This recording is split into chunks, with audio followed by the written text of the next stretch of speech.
Olá, meus irmãos e irmãs de Ideal Espírita, vocês amigos e amigas que nos acompanham aqui na página Estação da Luz Espírita, muitíssimo obrigado mesmo pela sua companhia. A nossa página Estação da Luz Espírita não tem fins lucrativos, o objetivo é a divulgação da doutrina espírita. E é por isso que nós reunimos aqui esta sede de matérias espíritas para que possa atender às suas necessidades, estudo, lazer, pesquisa. Você encontra aqui na nossa página Estação da Luz Espírita os livros da codificação, obras suplementares, entrevistas, palestras e os programas da Web Rádio Estação da Luz de Natal e Web Rádio Cristo Consolador de São Paulo. Ou seja, um acervo que atenda às suas necessidades, sem fins lucrativos. O objetivo é a divulgação da doutrina espírita. E agora eu convido você para nos acompanhar na reprodução de mais esse trabalho imperdível. Muito obrigado mesmo pela sua companhia e vamos juntos!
Estamos para dar início a mais um programa onde nós estudamos o Paulo e Estevão, que é de psicografia de Francisco Xavier e os temas da nossa vida moral. Este programa nós chamamos de Paulo e Nós, já que o objetivo deste programa é exatamente nós estudarmos as personagens que fazem parte da vida do nosso querido Saulo de Tarso, agora já Paulo de Tarso, não quase, ainda não mudou o nome, mas já faz. E o que acontece é que estamos a estudar, refletindo nas nossas próprias vidas, daí Paulo e nós. O que é que ele nos traz? O que é que a vida dele nos tem ensinado e todos aqueles que se cruzam com ele. Connosco hoje temos a nossa querida Renata Gonçalves e a nossa querida Eurídice vai entrar ainda. Ela vai entrar, já vai daqui a chegar. Renata, muito boa tarde e bem-vinda. Obrigada, Sônia. É sempre uma alegria, né, dividir esse espaço aqui. Dividir não, somar, né? Somar nesse espaço aqui em conjunto acerca dessa obra monumental que é o livro Paulo e Estevão. É sempre uma grata alegria fazer todas as releituras que a gente puder dessa obra, porque cada vez que a gente lê, né, cada parágrafo que a gente relê é um convite a uma visão diferente do mundo, né? Porque a gente nunca é igual, né? Cada dia, à medida que a gente se abre para por ver o mundo ao lado de Jesus, né? Por ter esses olhos limpos por Jesus para enxergar o mundo de uma maneira diferente, a gente vai caminhando e vai tendo outras percepções acerca da leitura. Então, por favor, né? Leiam, releiam, estudem conosco, porque vale muito, muito mesmo. E, na realidade, nós estamos agora no início da segunda parte e nós duramos um ano e tal, vamos dizer assim, a chegar aqui. Porque há muito a ensinar. Cada frase, cada situação tem muito a nos ensinar. O programa está gravado, portanto, podem aceder a todos os programas que estão por trás. Ele está visível no presente e também no futuro. Qualquer pessoa pode assistir. Nós também pedimos que coloquem comentários, que coloquem questões. Elas são respondidas todas, mas no seu momento certo.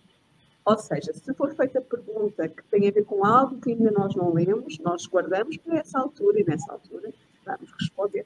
Mas são todas respondidas. Também convém dizer o seguinte, que nenhuma pergunta é inútil. Todas as perguntas têm um objetivo. Se ela existe, é porque ela faz falta. E normalmente ajudam outras pessoas.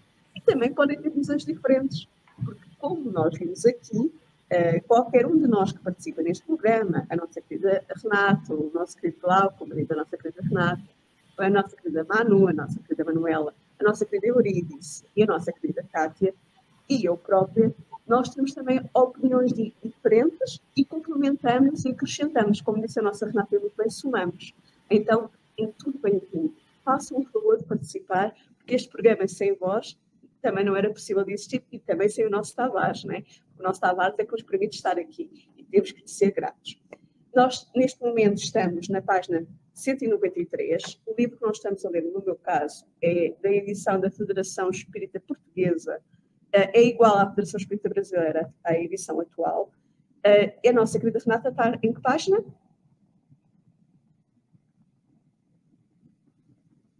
Com áudio fechado não dá, essa a minha página é a 261. O meu livro é esse. É uma edição mais antiga da Federação Espírita Brasileira. Muito bem, nós vamos dar início ao parágrafo no final, neste caso na minha página, que é como se fosse súbito transformado em um menino hábito de ensinamentos. É para procurarem, enquanto nós vamos fazer a prece, está bem? Depois eu já faço um pequeno resumo sobre onde estamos. E para fazermos a nossa prece inicial, vamos colocar aqui a imagem de alguém que nos é muito caro, que é a nossa querida Mãe Santíssima.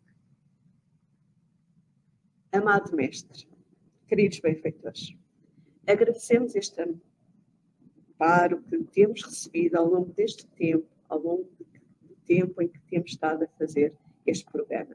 Agradecemos o amparo nas nossas vidas, todos os dias, através dos benfeitores amigos, através daqueles que se cruzam connosco, através de intuições. Obrigada, Senhor.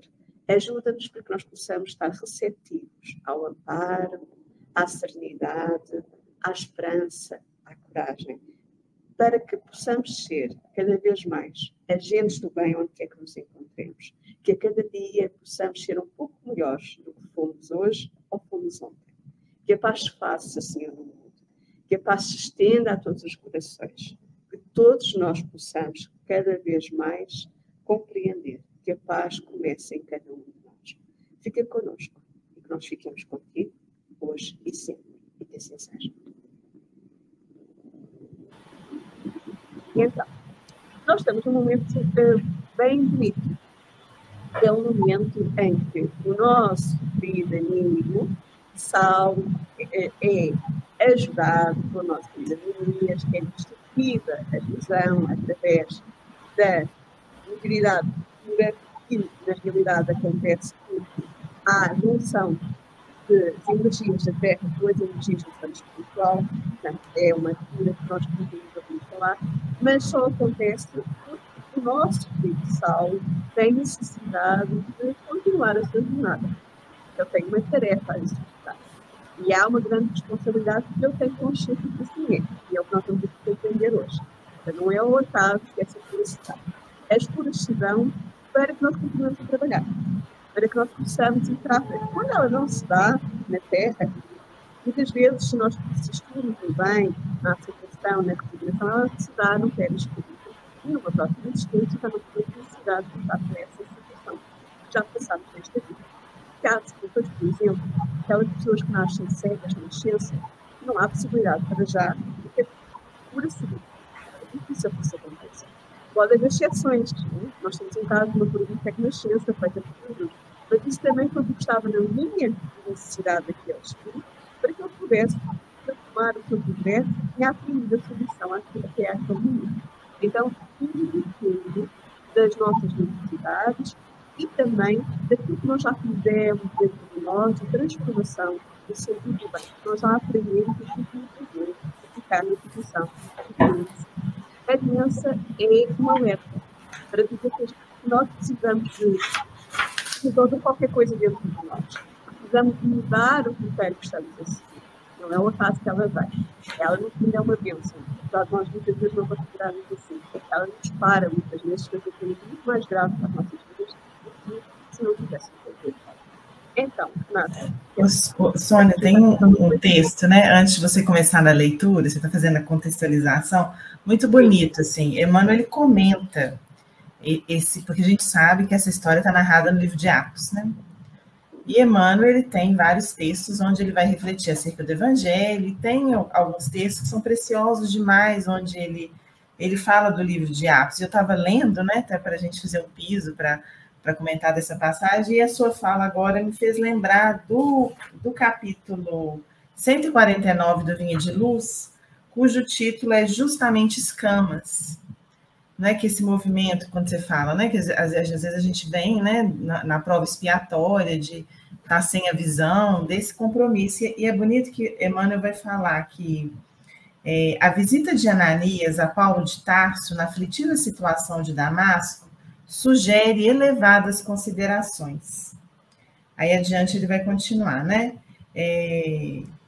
No segundo parágrafo, que tendo sido nas sombras do pretérito, senão criaturas recobertas de escamas pesadas sob todos os pontos de vista. Aí ele vai desenvolvendo o texto e ele vai dizer, quanto lutou e sofreu Paulo a fim de purificar os pés, as mãos, a mente e o coração, porque ele vai dizer assim, que Jesus limpou os olhos de Paulo, mas que ele muito teve que lutar para que as outras escamas fossem removidas. As escamas que a gente traz nos pés, as escamas que a gente traz nas mãos, na mente e no coração, que são justamente essas limitações que vão nos colocar nas reencarnações expiatórias. Aí ele vai dizer, né, concluindo, trata-se de pergunta digna de ser meditada em todos os tempos. Não te esqueças, pois, de que na luta diária poderás encontrar os Ananias da fraternidade, em nome do Mestre, aproximar-se-ão compassivos de tuas necessidades, mas não ouvides que o Senhor apenas permite que te devolvam os olhos, a fim de que, vendo claramente, retifiques a vida por ti mesmo. Não é lindo, né? É lindo. O que a gente pode pedir, né, a Jesus, nesse momento tão lindo que a gente vai estudar hoje, esse dom de ver, para que a gente possa ter a nossa vida retificada. Porque é um ver para a alma, ver físico, é um ver para a alma. Né? Porque muitas vezes os nossos irmãos que têm a prova da cegueira, eles vêm para além do que nós vimos. Eles vêm para além, eles sentem a alma, eles purificam essa parte em si. Os outros sentidos apuram-se, inclusive o sexto sentido. Nós podemos falar, a nossa Eredice já chegou. Ok. Olá. Bem-vinda. Nós acabámos de fazer um resumo e a nossa querida Renata maravilhosamente complementou com uma passagem da Vinha de Luz sobre o nosso querido Ananias e Jesus, sobre a cegueira. E estávamos agora aqui a falar exatamente da questão de que os cegos vêm para além do que nós vimos, porque eles apuram outros sentidos. Nós falamos destes sentidos, eles apuram outros sentidos, percebem a alma. É uma, talvez, situação bastante interessante de aprendizado para um irmão que está nesta situação, quando ele consegue perceber e aceitar, né? Porque infelizmente existem pessoas que não conseguem compreender a dimensão dessa situação. A mesma coisa acontece com as pessoas que têm a surdez ou têm a questão de não conseguir falar. Elas vão aprender, os que têm a surdez a viver em silêncio, algo que nós também precisamos de fazer, o silêncio de si próprios, a interagir na mesma com o mundo, que tem a questão da visão. Portanto, há coisas que aprende-se tanto com essas situações, espiritualmente falando, que muitas vezes nós não vemos a beleza, nem o crescimento que esses espíritos se aceitam, se resignam, conseguem apreender e crescer espiritualmente. Porque, Euridice, eu já falei qual era a página em que nós estávamos, qual era o parágrafo onde nós íamos. Agora eu vou passar a condução do programa para ti, já que és tu que vais fazer a nossa leitura com você. Ok. Então, só para confirmar, se vocês mandaram, nós estamos na página 192, bem no início, certo? 193, não é? Aquela parte, e como se fosse de súbito, porque nós já lemos se sim, somos do Cristo. Nós comentámos isto a semana passada, não é? É 193, o último parágrafo. Ah, sim. Exato. Certo? Ok. Então, Bom, então, primeiro, boa noite. Olá, Renata. Olá, Sônia. Desculpem meu atraso, mas foi um inconveniente aqui. Nós estamos passando por um período aqui em Portugal que, assim, a marginal não está muito boa, resolveu todo mundo pegar a mesma estrada que eu, então pronto. Mas vamos lá. Bom, então já fizeram o resumo, vamos lá. Vou fazer a leitura, tá bem? E como se fosse de súbito transformado em um menino ávido de ensinamentos, Saulo de Tarso, sentando-se junto do benfeitor amigo, rogou-lhe todos os informes a respeito do Cristo, dos seus postulados e atos e morredouros. Ananias contou-lhe tudo quanto sabia de Jesus, por intermédio dos apóstolos, depois da crucificação a que ele também assistira em Jerusalém, na tarde trágica do Calvário.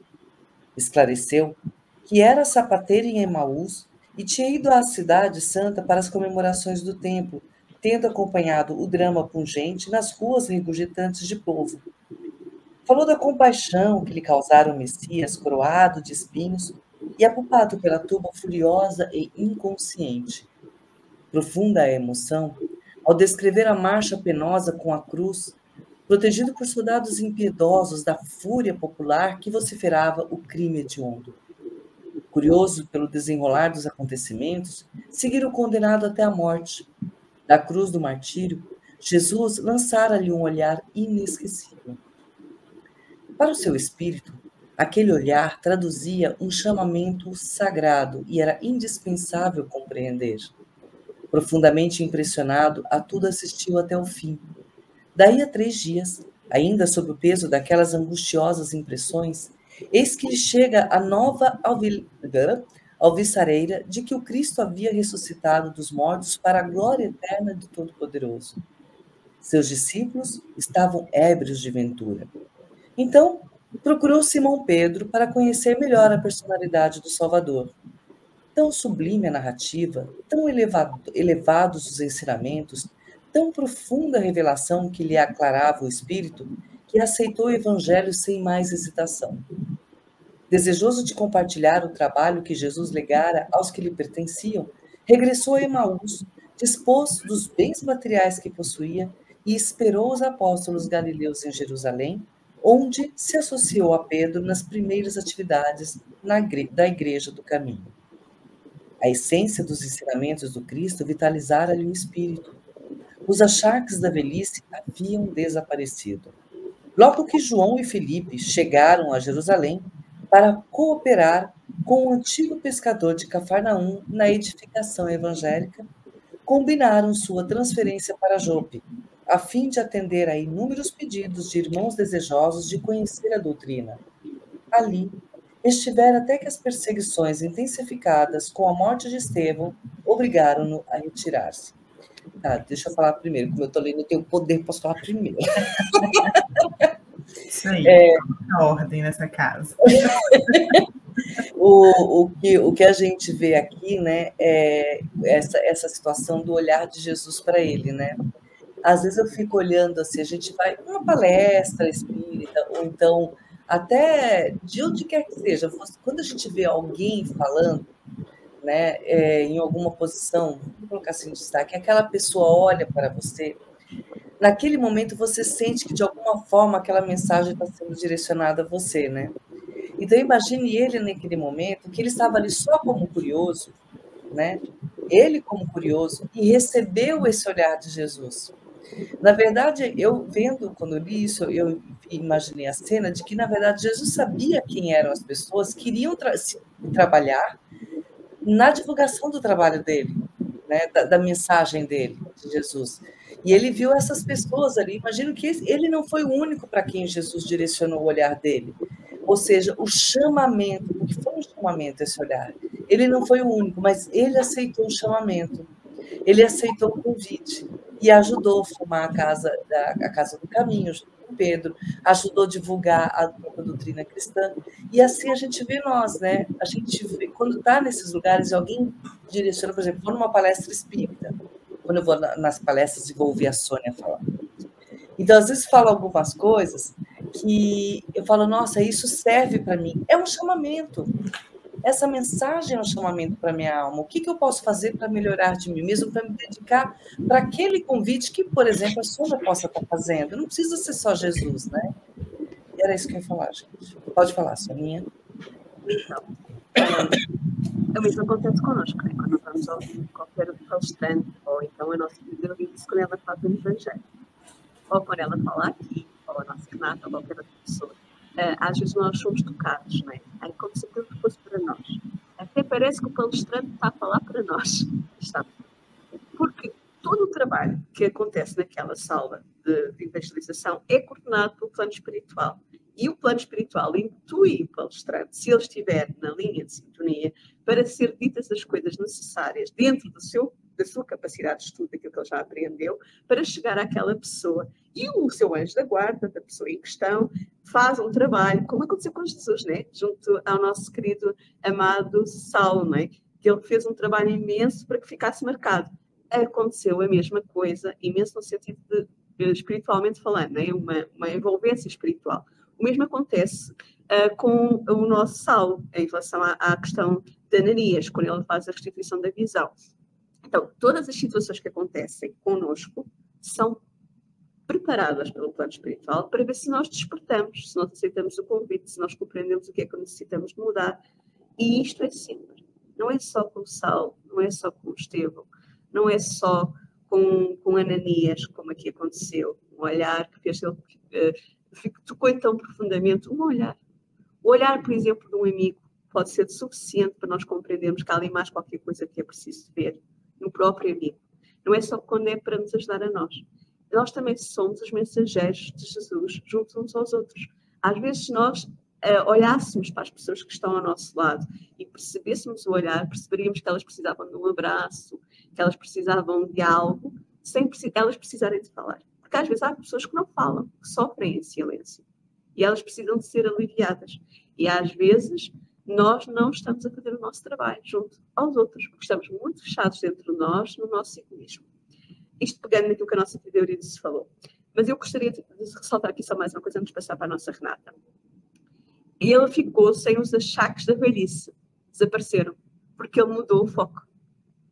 Ele mudou o foco. Ele deixou-se preocupar com as dores da velhice, porque ele passou a dizer, eu sou enviado de Cristo e vou levar a mensagem dele, e não interessam as dores. O que interessa é que eu estou a fazer este trabalho. Então ele supera as suas próprias dores. Para além de, né? É o que acontece com aquelas pessoas que fazem missões na mesma, estando cheias de dores, como por exemplo aconteceu com o nosso Jesus Gonçalves, né? Nesse caso, nosso não, posso, mas também é nosso, pronto, é da humanidade, em que ele, apesar de todas as suas dificuldades, ele levava esperança exatamente aos seus que estavam ao seu lado e sofria de uma maneira que os outros também pudessem aprender e se resignarem e também conseguirem sofrer de uma forma diferente, que é não reclamando, aceitando, né? Porque fazia parte do processo deles. Mas isso também minimiza as dores. Porquê? Porque nós ficamos mais receptivos também ao amparo divino, às bênçãos divinas, que vão aliviando as nossas dores dentro daquilo que nos é possível. É isso que nós normalmente chamamos espaço. Mas isso acontece sempre. Os benfeitores estão sempre ao nosso lado. E às vezes eles utilizam alguém que nos ama para que isso aconteça. Que vai nos visitar, que vai lá. Então, em vez de irmos para lá a pensar, ai, coitadinho, vamos com um pensamento diferente. Vamos com um pensamento, o que é que eu posso fazer para ajudar? Posso orar?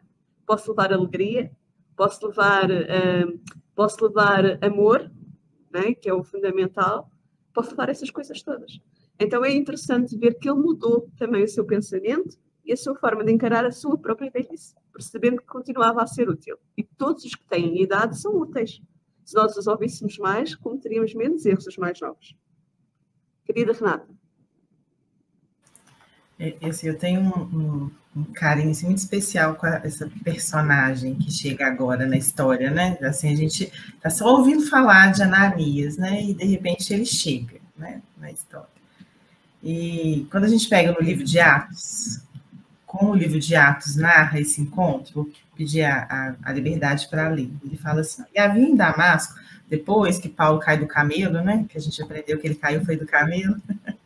Depois que ele cai do camelo... Do cavalo caímos nós, né? Isso aí. Com a nossa arrogância ainda. Bem, aí ele fala, e havia em Damasco, isso é livro de Atos, quem quiser ler, capítulo 9, versículo 10. E havia em Damasco um certo discípulo chamado Ananias, e disse-lhe o Senhor em visão, Ananias, uma exclamação. E ele respondeu, eis-me aqui, Senhor. E eu sou apaixonada com esse versículo, porque a prontidão da resposta de Ananias, ela é uma coisa assim que é admirável. E às vezes eu já escutei muita gente falar assim, olha, Jesus chega para Ananias e fala assim, vamos lá, Ananias.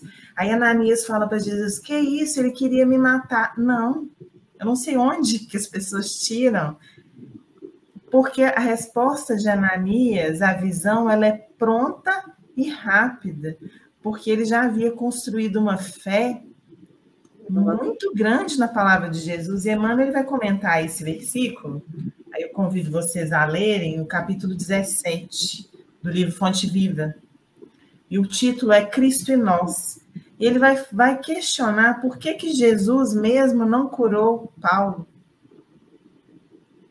Por quê? É a lei da fraternidade, né? Ele começa assim, olha, o capítulo, os homens esperam por Jesus, e Jesus espera igualmente pelos homens. Ninguém acredite que o mundo se redima sem almas redimidas. Aí no finalzinho ele vai lembrar, né, Emmanuel, algumas passagens onde Jesus nos convidava a ser esse Ananias. Ele vai dizer, ide pregai, eis que vos mando, resplandeça a vossa luz diante dos homens. A seara é realmente grande, mas poucos são os ceifeiros. Semelhantes afirmativas do Senhor provam a importância, por ele, por Jesus, atribuída à contribuição humana. Então, nós podemos ser os Ananias na vida das pessoas. Quando a gente é convocado, né? Aqui ele vai falar, vai descrever no livro, informações que a gente não tem no livro de Atos, de como teria sido esse primeiro encontro dele com Jesus. Quer dizer, ele chega ali para a festa, né? Não sabia o que estava acontecendo, e de repente se depara com a crucificação de Jesus. Eu fiz um estudo uma vez sobre os discípulos de Emaús, não sei se vocês conhecem essa passagem, né? Porque tem a crucificação, e os discípulos de Emaús, eles dão as costas para Jerusalém e fogem para Emaús. Quando eles estão chegando a Emaús, uma pessoa caminha ao lado deles por um tempo, chega onde eles tinham que chegar, na hospedaria por um tempo, e eles só vão perceber que era Jesus, como Jesus havia partido o pão, porque era uma maneira muito especial com que Jesus partiu o pão. Aí eles vão perceber que eles estavam com Jesus. E quando Emmanuel vai refletir sobre essa passagem, ele vai falar quantos de nós não fugimos do sacrifício, das paisagens da cruz. A gente dá as costas a Jerusalém. E a gente vê Ananias fazer o contrário, né? Ananias não sai de Jerusalém e foge para Emaús, né? Ele sai de Emaús, dessa condição dele, dessa vida que a Sônia aí lembrou, né? De estar ali nos achaques da velhice, ali achando que a vida tinha acabado, e ele sai de Emaús, dessa condição humana, não que fosse ruim a posição dele, mas para encontrar com Jesus em Jerusalém e servi-lo de uma maneira abençoada. Então, às vezes, quando eu passo, né, às vezes algumas dificuldades, e a gente vê que a gente é convocada a ter uma postura diferente, ou de perdão, ou de compreensão, e aí ou um convite, né, às vezes para algum estudo, para algum trabalho, aí eu lembro da Ananias, Jesus está chamando, né, e a gente tem que responder, eis-me aqui, Senhor. Isso é muito interessante, Renata, porque nós somos chamados constantemente, o tempo inteiro. E muitas vezes nós estamos tão embrenhados em nós próprios. Sônia, chega mais perto, tá sumindo sua voz. Eu estava a dizer que o que a Renata estava a dizer era muito importante, porque nós somos chamados constantemente nas nossas vidas, o tempo inteiro. Onde quer que a gente esteja, nós estamos a ser chamados. Nós podemos ir num transporte público, e é assim também que se chama aí, certo, Euridice? É transporte público? Ok. Nós só podemos ir num transporte público, no bus, como vocês dizem, ou no metrô, como vocês também dizem, metro e autocarro para nós, o que acontece é que há uma pessoa ao nosso lado, com idade, muitas vezes, que precisa de conversar. E ela começa a meter conversa connosco. O que é normalmente a nossa primeira reação? É conversar com essa pessoa ou é pura e simplesmente ignorar e ficar no nosso mundinho? É que aquilo é uma oportunidade de nós fazermos a caridade e ajudar aquela pessoa a sair da sua solidão, muitas vezes. O mesmo acontece num outro local onde a gente esteja e que alguém venha ter conversa connosco. Se a pessoa mete conversa é porque ela precisa de conversar. Seja numa fisioterapia, seja no hospital, seja onde seja. A pessoa está a precisar de conversar. E nós podemos fazer essa ação de ouvir, escutar. E às vezes o que a pessoa nos vai dizer nem sequer é nós a fazer caridade a ela. Ela está-nos a fazer uma caridade a nós porque ela pode nos contar qualquer coisa que nos pode ajudar. E nós não temos essa percepção porque não damos abertura. Estou a dar aqui um exemplo, não é? Então, nós precisamos muito de olhar mais para além da nossa enfado, da nossa correria do dia-a-dia, que a vida é assim, né? Nós estamos muito acelerados, e daí vivemos em ansiedade no futuro e também acelerados no presente. Nós precisamos de compreender que se nós não vivermos o presente, se nós não estamos atentos no presente, a nossa vida vai estagnar, porque nós não estamos a aprender, não estamos a executar o que deveríamos executar, que é a caridade em ação, o amor. Com todos, não é só com o meu marido, com o meu filho. Isso também é importante, mas também com o meu vizinho, mas também com aquele que é desconhecido, que pode não ser desconhecido. Nós, pela lei da reencarnação, sabemos que aquela pessoa que nos aproxima de nós até pode ser alguém do nosso passado e que, se nós fôssemos ver no plano espiritual que nós negámos-lhe a ajuda, ficaríamos muito penalizados, porque ela era alguém que nos era cara. Então, nós precisamos olhar de uma maneira diferente para o outro, mais aberta, mais disponível, mais receptiva, para que possamos agir melhor em nome do Cristo. Queridas Euridice. Está sem som, fofa. Sorry. Saulo bebia-lhe as palavras com singular enlevo, como que franqueava um mundo novo. A referência às perseguições avivava os remorsos aceros. Em compensação, a alma estava repleta de votos sinceros, promissores de uma vida nova. Aí é que eu já digo o seguinte, né? Errar todos erramos. O que a gente não vai fazer é se perder no erro. A gente vai ter que, já que decidimos que erramos, vamos então agora corrigir o erro. E é essa sensação que ele sabia do remorso, que ele tinha praticado os erros, mas ele não se prendeu isso. A alma dele estava repleta de votos sinceros, ou seja, ele estava já modificado e olhava para frente, né? Ele sabia que ele ia passar por um processo de limpeza para poder continuar, limpeza assim dos próprios vícios morais e intelectuais também, para poder seguir o novo processo. É verdade, dizia, enquanto o narrador fazia longa pausa. Vinha Damasco com outorga do templo para vos levar preso a Jerusalém. Mas foste vós que chegastes com outorga de Jesus e a ele me jungistes para sempre. Se vos algemasse na minha ignorância, levar-vos-ia ao tormento e à morte. Vós, salvando-me do pecado, transformaste-me em escravo da alegria. Ananias sorriu, sumamente satisfeito. Saulo pediu-lhe, então, falasse de Estevão, no que foi atendido com solicitude. Acho que está com barulhinho, vou pôr você no mudo, tá? Não, não é. Acho que é capaz de ser. Saulo pediu-lhe, então, falasse de Estevão, no que foi atendido com solicitude. Em seguida, pediu informes de sua viagem de Jope a Jerusalém. Com muita prudência, desejava do benfeitor qualquer alusão a Abigail. Formulado o pedido, fê-lo com tal inflexão carinhosa que o velho discípulo adivinhou-lhe o intuito. Falou com brandura. Não precisarás confessar teus anseios de moço. Leio em teus olhos. O que principalmente desejas. Entre Jope e Jerusalém, descansei muito tempo na vizinhança de um compatrício que, apesar de fariseu, nunca privou os empregados de receberem as sagradas alegrias da Boa Nova. Este homem, Zacarias, tinha sob seu teto um verdadeiro anjo do céu. Era a jovem Abigail, que depois de receber o batismo de minhas mãos, confessou que te amava muito. falava do teu amor com ternura ardente e muitas vezes me convidou a orar pela tua conversão a Jesus Cristo. E olha que oração deu certo. A fé dela era enorme, né? Ela amava mesmo profundamente o nosso amigo, né? É amor verdadeiro, amor verdadeiro. Ela conseguia ver para além daquilo que ele era, né? Ela via aquilo que ele estava lá dentro guardado como diamante e que ele ainda não deixava de ficar para fora. O orgulho fazia com que não pudesse ficar para fora. Mas não era só ela que via isso, o Gamaliel também. É interessante, não é? Nós achamos que nos escondemos da nossa coraça, do orgulho, mas as pessoas conseguem ver para além disso. E no momento certo nós despertamos, no momento em que nós estamos disponíveis. No caso do nosso amigo Saulo, ele necessita de passar por várias situações, uma delas a perda da nossa qualidade de Deus, para conseguir disponibilizar-se para. Mas é importante que nós também compreendamos aqui uma coisa que eu achei muito bonita. Salvaste-me do pecado. O que é que isto quer dizer? Me transformaste, não é?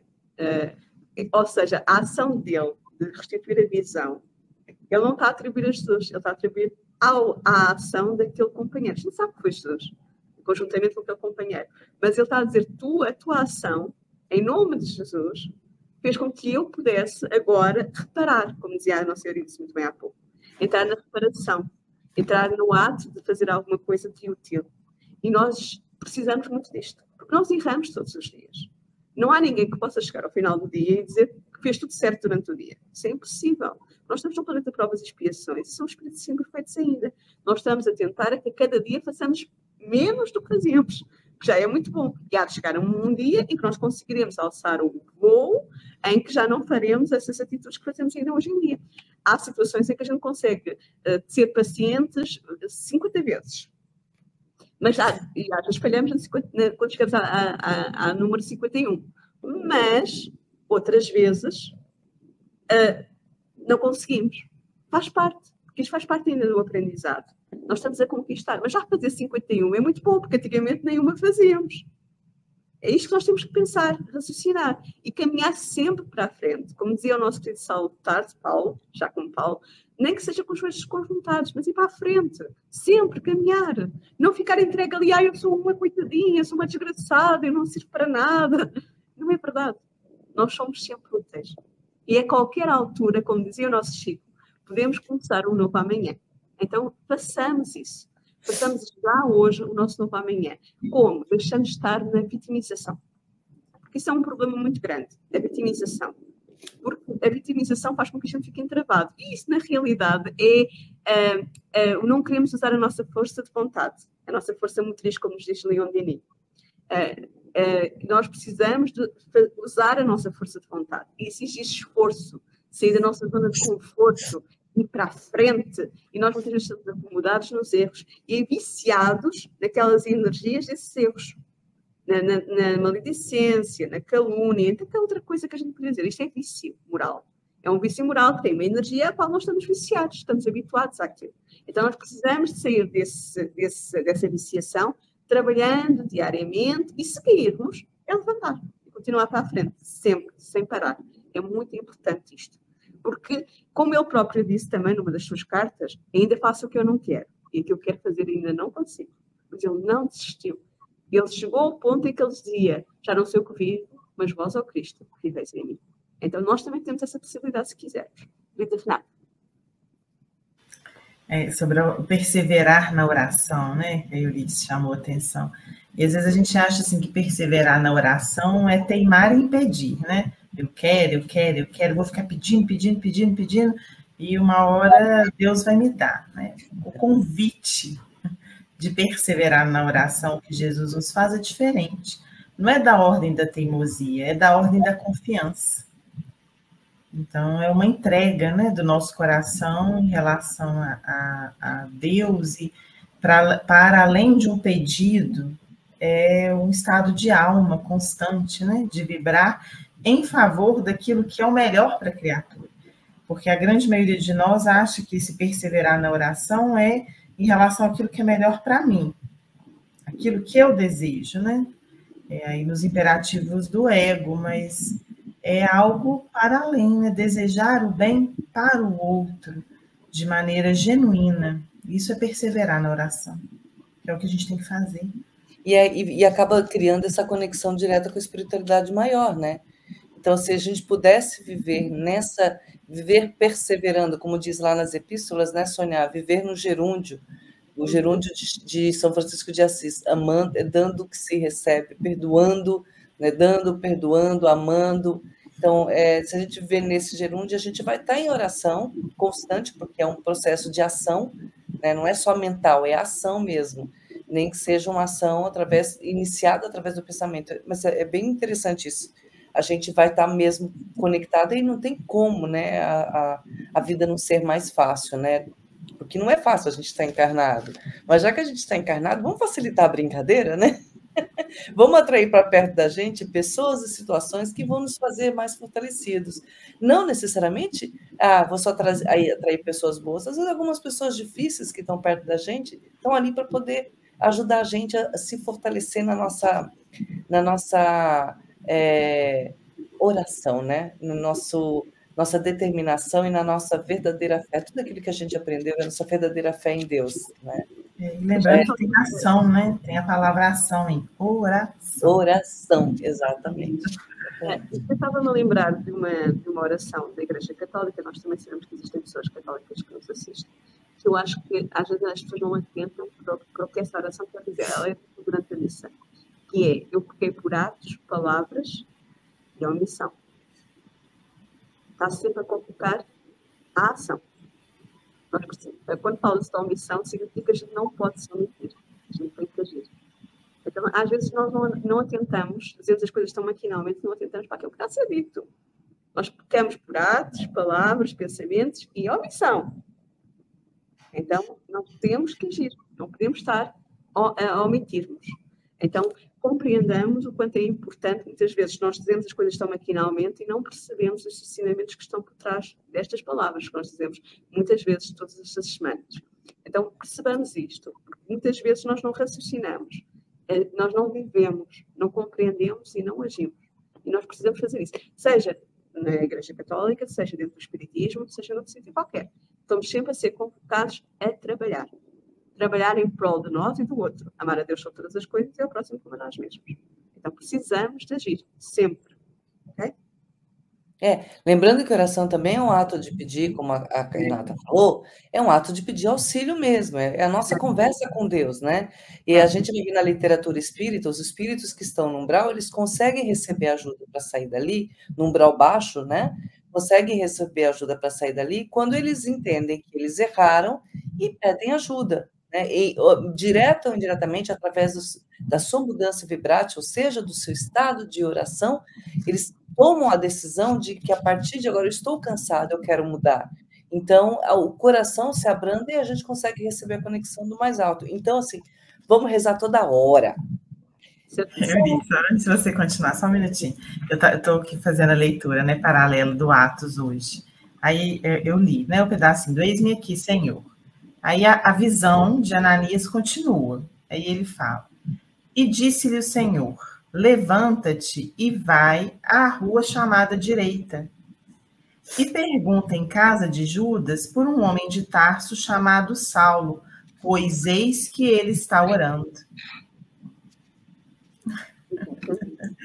Na visão como uma visão mediúnica, né, uma percepção espiritual de Jesus, Jesus vai dizer para Ananias responder à oração de Paulo, né? E é lindo isso, né? Está aqui na sensibilidade que ficou da narrativa em relação a esse momento maravilhoso, né? As duas obras, elas se completam para que a gente possa compreender a dimensão. E eu acho lindo, porque o Emmanuel faz a referência do nome da rua, e também no livro de Atos também fala.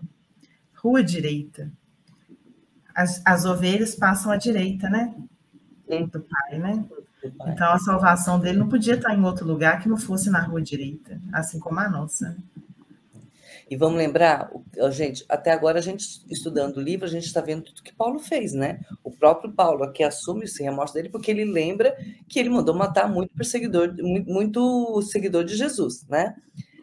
A gente hoje não faz o que Paulo fez. Muitos de nós, eu diria a maioria, eu sou uma pessoa positiva. Não fazemos o que Paulo fez. Você acha que Jesus não vai olhar para a gente? Não vai mandar alguém na nossa porta para nos socorrer? Deixem-me só aqui acrescentar uma coisa. Nós não matamos, muitas vezes, com as nossas mãos, hoje em dia. Vamos dizer, eu vou ser também com a maioria positiva, a maioria de nós. Mas ainda matamos com palavras. Então precisamos compreender que a ação de falar, cá porque também se falava naquela oração que eu falei, tem muita importância. E também com pensamentos. Porque nós sabemos que o pensamento é força. Não vamos esquecer que Saulo, ele também matou com as palavras. Ele utilizava as palavras para induzir os outros a cometerem crimes. Em nome dele. Em nome de Deus. Exatamente. Né? Então, precisamos compreender. Aquilo que a Renata disse há pouco é muito importante. A oração é a ação.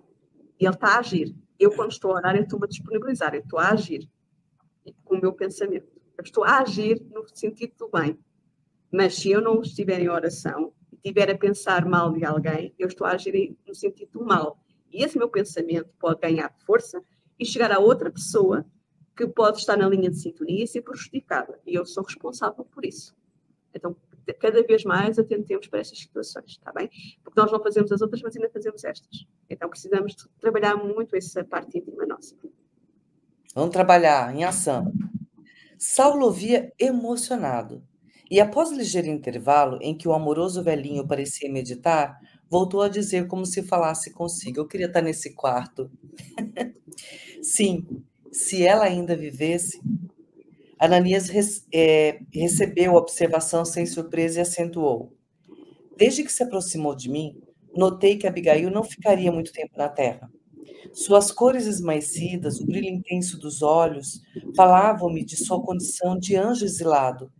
Mas devemos crer que ela viva no plano imortal. E quem sabe, talvez suas rogativas aos pés de Jesus hajam contribuído para que o Mestre te convocasse à luz do Evangelho às portas de Damasco. A gente lembra, Euridice, só um minutinho, que a oração do justo pode muito em seus efeitos, conforme fala lá na carta de Tiago. Então, a oração do justo, com toda certeza, ela é ouvida de uma maneira diferente, né? Ele tem o número de Jesus, ele sabe para quem ligar, né? Então, direto. Ele não precisa de conversar com a secretária, né? Vai direto ao secretário, vai direto no mestre, né? Quero ser assim. Um dia, o velho discípulo do caminho estava comovido. Recebendo aquelas carinhosas evocações, Saulo chorava. Compreendia, sim, que Abigail não poderia estar morta. A visão de Jesus redivivo bastava para dissipar-lhe todas as dúvidas. Certamente, a escolhida de sua alma apiedara-se de suas misérias, rogara ao Salvador com insistência lhe socorresse o espírito mesquinho e, por venturosa coincidência, o mesmo Ananias que lhe havia preparado o coração para as bênçãos do céu, estendera-lhe igualmente as mãos amigas, cheias de caridade e perdão. Agora pertenceria para sempre àquele Cristo amoroso e justo, que era o Messias prometido. Nas emoções extremas que lhe caracterizavam os sentimentos, passou a considerar o poder do Evangelho, examinando seus ilimitados recursos transformadores. Queria mergulhar o espírito nas suas lições iluminadas e sublimes, banhar-se naquele rio de vida, cujas águas do amor de Jesus fecundavam os corações mais áridos e desertos. Aquela meditação profunda empolgava-lhe agora a alma toda. Pode falar, Sônia. Isto é como nós. Quando nós chegamos a algum sítio em que conseguimos compreender que aquilo nos vai fazer bem, nós queremos beber. O que isso quer dizer beber? Estudar. Nós precisamos estudar. O que ele quer beber é exatamente conhecer. A primeira coisa que ele fez, mal que foi restituída a sua visão e se entregar ao Cristo, a dizer que era do Cristo, tal como nossa Ananias, para trás somos do Cristo, foi: conta-me sobre Jesus. Como é que era Jesus? Um cristão tem que saber como era Jesus. Senão não nos podemos dizer cristãos. Nós precisamos estudar o Evangelho. Nós precisamos de compreender. Às vezes, eu assisti recentemente a uma palestra de uma palestrante brasileira, que é a Anete Guimarães, e que eu achei interessante, porque ela começou a pedir para fazer uma palestra sobre Jesus, e ela fez um exercício ao contrário. Foi começar a falar de episódios de Jesus menos conhecidos, para perceber se as pessoas do outro lado iriam responder. Mas, na realidade, aqueles episódios todos eram conhecidos. As pessoas pensavam que eram menos conhecidos. E não sabiam. Ou seja, na realidade, falta o conhecimento. Nós precisamos estudar o Evangelho. As obras de Kardec são importantes. Mas o Evangelho não deixa de lá estar, né? O Evangelho segundo o Espiritismo.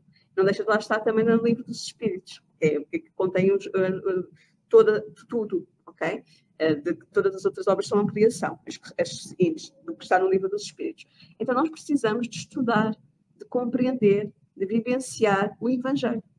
Não podemos dizer que Jesus está ultrapassado ou que Kardec está ultrapassado. Eu já ouvi as duas frases. Não está. Jesus é o nosso mentor e guia. Se nós ainda não conseguimos fazer o que ele vivenciou, como é que ele pode estar ultrapassado? Se nós ainda não conseguimos perdoar como ele perdoou, nós ainda não conseguimos fazer o que ele faz, como é que ele pode estar ultrapassado? Pensemos sobre isto, que é muito importante. Compreendamos o quanto ainda é importante estudar o Evangelho diariamente. Pode ser através das outras obras também subsidiárias, claro que sim, as de Chico, outras que a gente poderia aqui referenciar, através da unidade de Chico, são vários autores. Lógico que sim, mas não podemos deixar de ir à base. É importante a base. Porque é a base que vai fazer com que nós consigamos crescer espiritualmente. O resto é acréscimo, que nos ajuda a ampliar o conhecimento. Renata. É muito linda, né? Oportunidade valiosa demais dessa reflexão linda. Não tem nenhuma palavra para acrescentar do que você trouxe, Sônia. Muito lindo.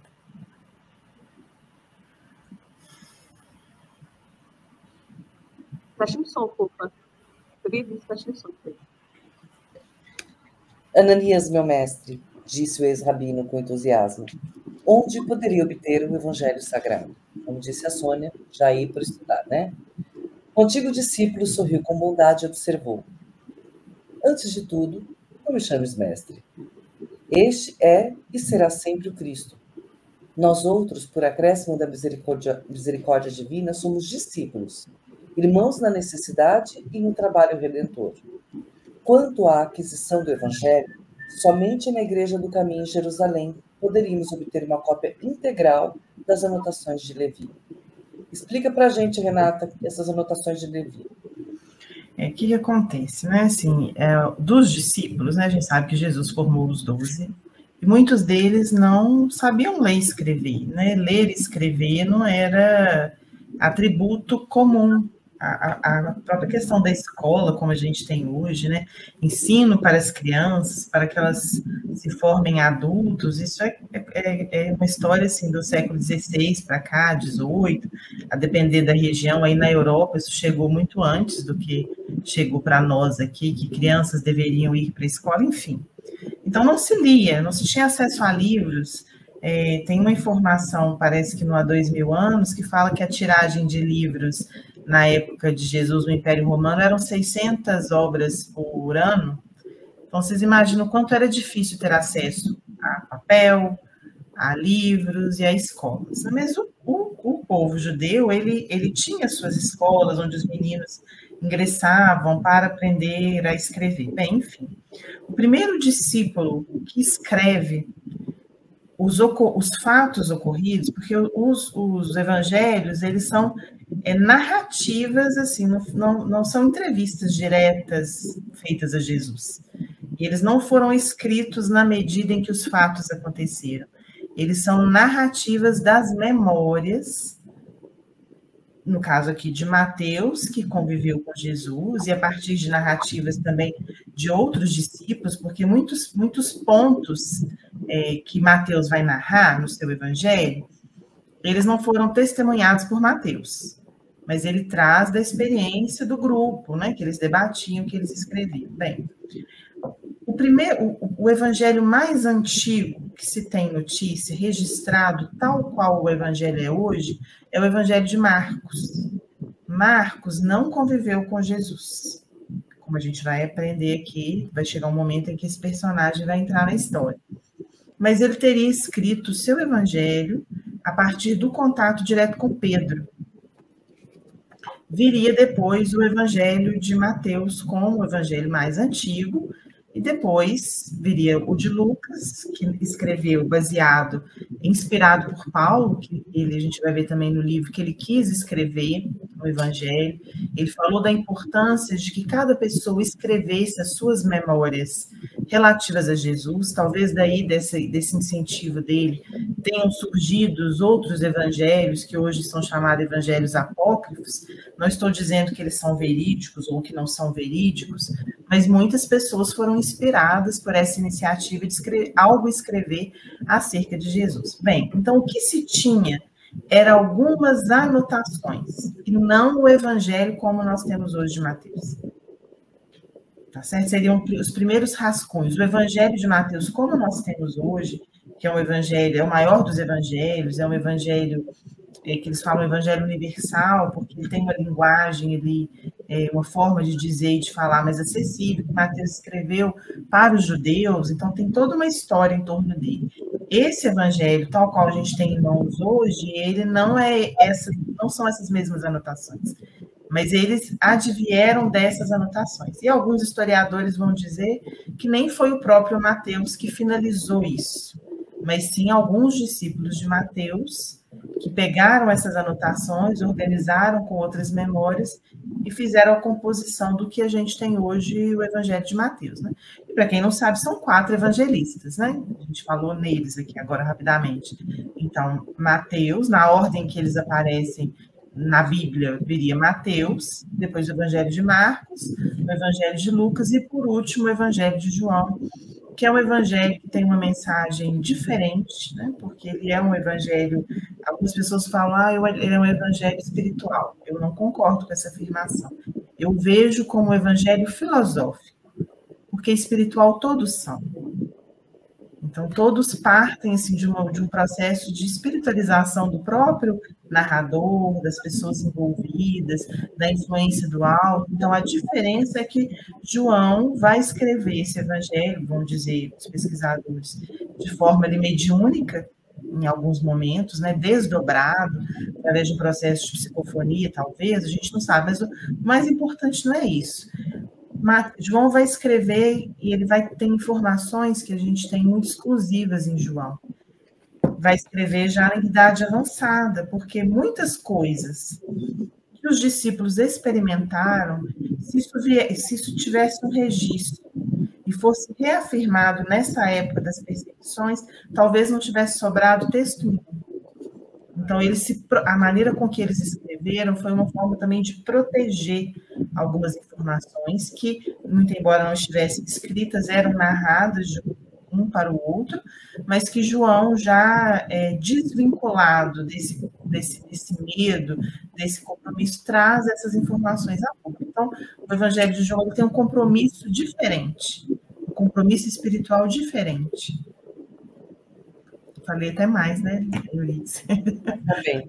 A gente vai para a leitura por aqui. Já vou te passar. Deixa aqui uma informação. Na altura do concílio, que decidiu que eram estes 4 evangelhos que ficavam para a posteridade, haviam 70 que estavam em decisão. Portanto, existiu na época, que a gente saiba, 70. Foram a esse concílio. E houve alguém que decidiu que eram aqueles 4. Não significa que os outros não tenham valor histórico. Só que interessava àquele grupo que só ficassem aqueles 4. Então, pensemos sobre isto, está bem? Só para deixar esta ressalva. E também acrescentar, o João viveu com Jesus, não é? Era o apóstolo do amor. Portanto, era o mais novo e foi aquele que permaneceu ao lado de Jesus na cruz. Não esqueçamos daquele episódio. Eis aqui o teu filho, eis aqui a tua mãe, não é? Jesus entrega a João a sua mãe, Maria. Okay? E é importante esse ponto que você traz, Sônia, porque às vezes a gente vê as pessoas falarem isso, mas a fala das pessoas, não como a sua, mas esvaziando o evangelho, no sentido assim, olha, muitas outras informações, problema de tradução, a gente não sabe se foi ele que escreveu, se não foi, se é verdade, se é mentira, então não dá para confiar, traduz do grego para não sei o quê, então perdeu-se o evangelho. A gente não pode esquecer que Jesus estava no leme o tempo todo. Tá certo? Então, assim, a gente não pode descrer do evangelho que a gente tem em mãos. Então, a gente pode se perguntar acerca de palavras, a gente pode fazer a contextualização histórica, sim, mas a gente vai perceber, à medida que a gente estuda o Evangelho, no EMED, né, que a gente chama aqui em Minas Gerais de miudinho, carinhosamente miudinho, a gente vai perceber que a essência do Evangelho, ela permaneceu intocada, porque ela vinha de forma codificada. E hoje, com a ferramenta da doutrina espírita, nós somos capazes de decodificar esse Evangelho. Então, quando a gente vai falar que o nosso capítulo é Rumo ao Deserto, a gente vai trazer reflexões acerca do deserto de uma maneira tão rica que quem estava traduzindo não sentiu medo da palavra deserto. Assim como não sentiu medo de falar, olhai para as aves do céu e os lírios do campo. Então, hoje, com a doutrina espírita, a gente faz o quê? A gente torna esse ensinamento ainda mais rico. Ele vivifica quando a gente tira o espírito da letra. Então, a letra em si foi traduzida, tá? Apareceu João Batista pregando no deserto da Judéia. O que significa esse deserto? O deserto dos corações, hoje a gente sabe, né? Bom, eu peço imensa desculpa, eu vou ter que sair, está bem, Eurido? Eu deixo o resto do programa para ti, vou ter mesmo que me ausentar. Muito obrigada a todos. Peço desculpa, mas eu vou mesmo ter que sair, tenho um compromisso agora já de imediato, está bem? Um beijinho, querida Renata, e obrigada a todos. E peço a vossa compreensão. Beijinho. Tá bom, obrigada, hein, Sônia? Beijinho também. E a gente também já está terminando, nós paramos a leitura por aqui hoje, morrendo de curiosidade para poder ver o que vai acontecer com essas anotações, como é que Paulo vai conseguir essas anotações. Ele vai passar a noite inteira escrevendo. Olha, me lembrou alguém, Chico Xavier psicografando à noite, o livro Paulo Estevam. Mas eu não vou encerrar sem antes dar os recadinhos e já volto para você, tá, Renata? A gente vai continuar aqui o estudo do livro no sábado que vem, que vai ser com a nossa querida Manuela, 19 de outubro, Brasil, 16 horas, horário de Brasília, e Portugal, 20 horas, tá? A gente vai continuar, como diz a nossa Renata, Rumo ao Deserto, a segunda parte do livro Paulo Estevam. Estamos ainda no capítulo 1, será a quinta leitura, tá? Vamos continuar esse livro. E temos também, nas terças-feiras, o estudo das epístolas, uma visão espírita sobre as cartas de Paulo, né? Nós estamos agora falando da epístola aos Tessalonicenses, ou das cartas que Paulo escreveu à comunidade de Tessalônica. Terça-feira, 16 horas, horário de Brasília, no Brasil, e Portugal, 20 horas, ok? Esperamos vocês aqui acompanhando a gente nesse estudo também, que está maravilhoso.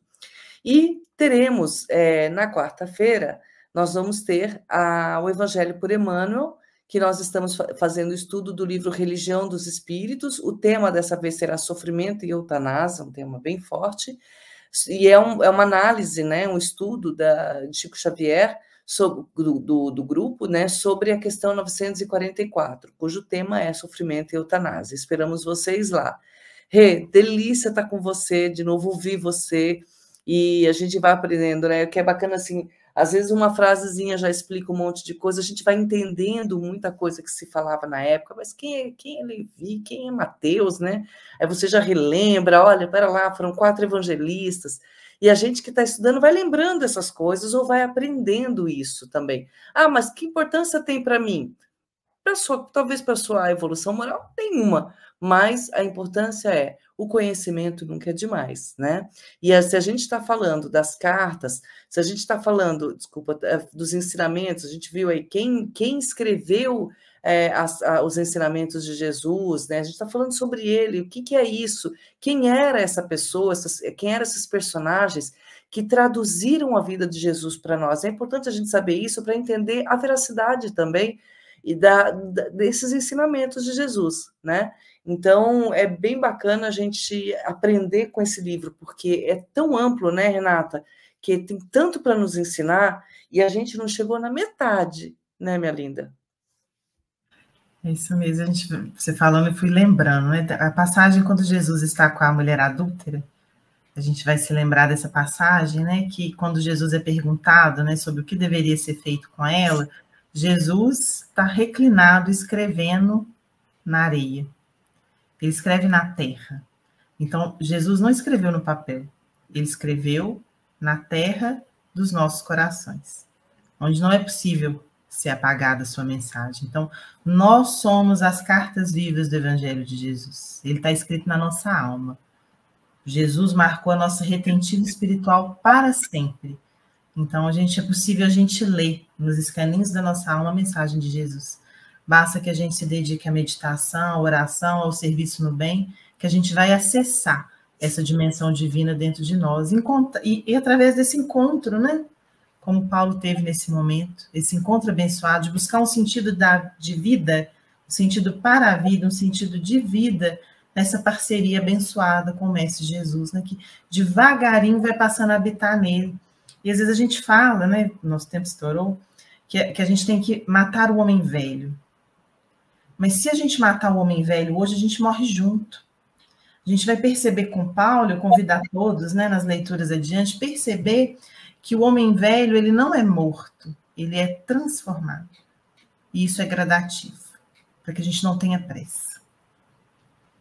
Exatamente. Não ter pressa. Se a gente ter pressa, a gente vai começar a ter o quê? Ansiedade, e vai ver que não é tão fácil assim, e acaba desistindo. Então não desiste, não. Vai devagar, erra hoje, erra amanhã, erra depois de amanhã, acerta depois.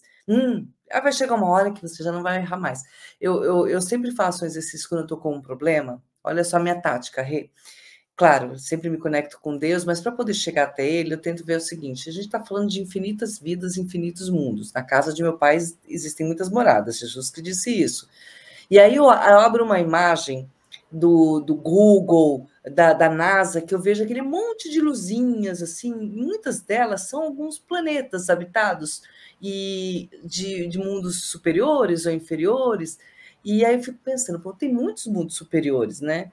Para eu chegar lá, eu tenho que enfrentar essa pequenez de problema que eu estou passando agora.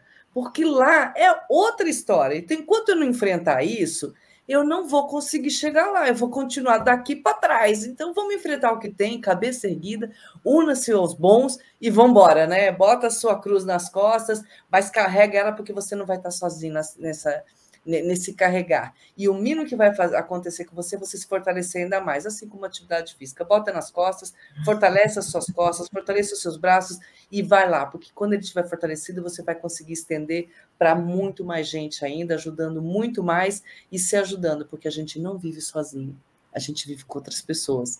E essas pessoas fazem parte da nossa felicidade. Vou fazer nossa oração, Rê. Obrigada, muito bom estar com você. Um beijo grande, tá? E assim, Mestre Jesus, a gente agradece por mais essa oportunidade de estarmos aqui aprendendo os teus ensinamentos. Somos ainda cavaleiros errantes nessa nossa jornada de vida, mas Deus não desiste de nós. E para isso Ele nos traz não só a ti, Mestre Jesus, mas tantos outros espíritos iluminados para nos orientar e nos mostrar o caminho. Tua mãe, nossa mãe Maria, esses apóstolos, os discípulos, alguns amigos que às vezes passam na nossa vida, ou então pessoas estranhas que às vezes dizem uma pequena palavra e você fala, nossa, que profundidade, como alegrou meu coração e me fortaleceu nas minhas dificuldades. Também trouxe essas pessoas que escreveram em teu nome, que nos mostraram a essência da tua mensagem, que é a mensagem do Pai. As casas religiosas, incluída a espírita, a qual fazemos parte, que dentro de sua própria metodologia, traz para nós uma proximidade contigo, Mestre Jesus. Agradecemos a este momento que temos de estar juntos aqui, falando em teu santo nome, e sabemos que está entre nós. Mestre Jesus, esteja então conosco durante essa semana, que possamos estar conectados contigo para receber os seus ensinamentos, a sua orientação, através de nossos amigos espirituais ou mesmo encarnados. Mas principalmente que não esqueçamos de nossa responsabilidade, de nos conectarmos, de lembrarmos de nossas obrigações como pessoa e como filhos de Deus. Assim poderemos verdadeiramente, nós também, estarmos contigo. Que assim seja.